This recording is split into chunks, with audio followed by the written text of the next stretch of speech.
Thank you, Mr. President. And let me just thank Senator Shaheen for her leadership on the Homeland Security bill. She's taken that over this year, really learned it, knows the ins and outs of it.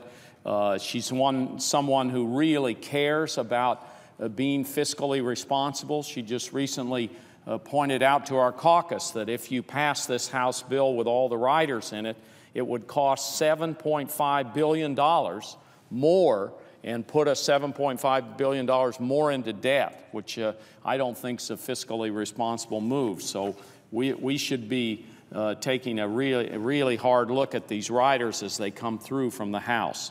Mr. President, I have come to the floor today to talk about how important it is for us to pass a clean appropriations bill for the Department of Homeland Security. And I want to talk about how failing to pass a bill will impact the southern border, impact my state of New Mexico, where DHS plays a vital role in security, in business, and in people's daily lives. The men and women at DHS make sure commerce is conducted smoothly across our border with Mexico. They make sure workers can get back and forth. They inspect shipments coming into the country, and they protect our communities from drug smugglers and crime. It is inconceivable to me that Republicans would threaten to stop funding this agency over a policy dispute with the President. I had heard Republican leaders say that the era of shutdowns was over, but here we are again, rapidly approaching the date when DHS funding expires. We need an appropriations bill that does not disrupt this important work. I talk to New Mexicans who live in the border communities, and I talk to ranchers and farmers in my state. Border security is not theoretical. It is not a political game. It's crucial to safety. It is crucial to trade at our ports of entry, like Santa Teresa and Columbus. In New Mexico, a shutdown of DHS is a threat to our security, to jobs, and to our economy. I've read some reports where congressional Republicans have said on the record that a delay in funding DHS wouldn't be a big deal.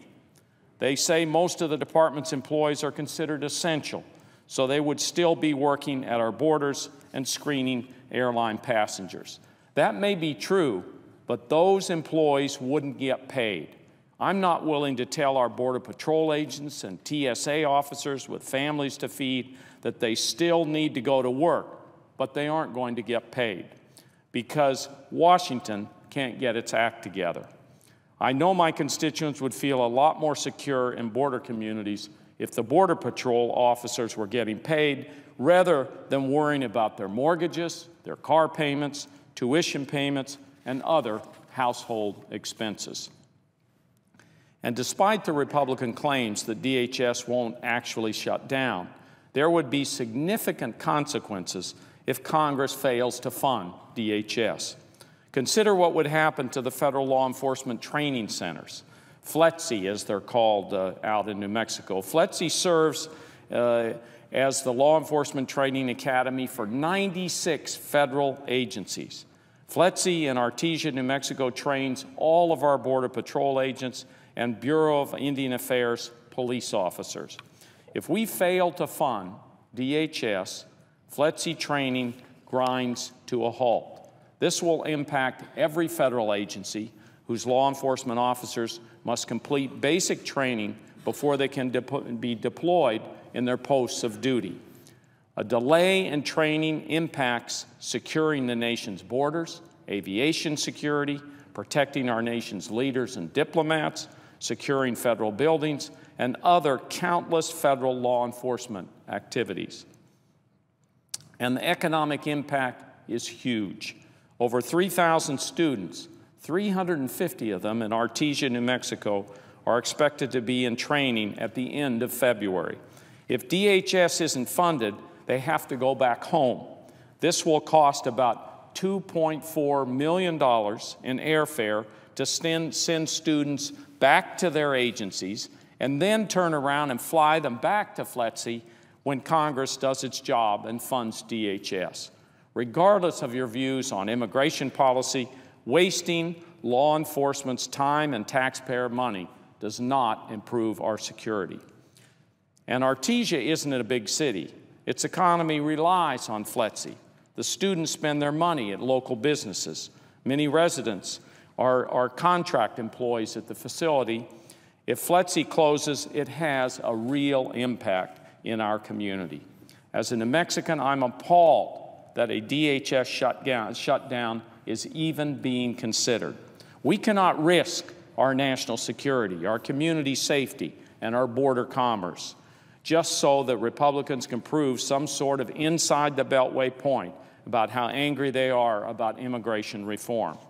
The House Republican bill threatens to deport millions of people who have been living and working and going to school in our country for many years.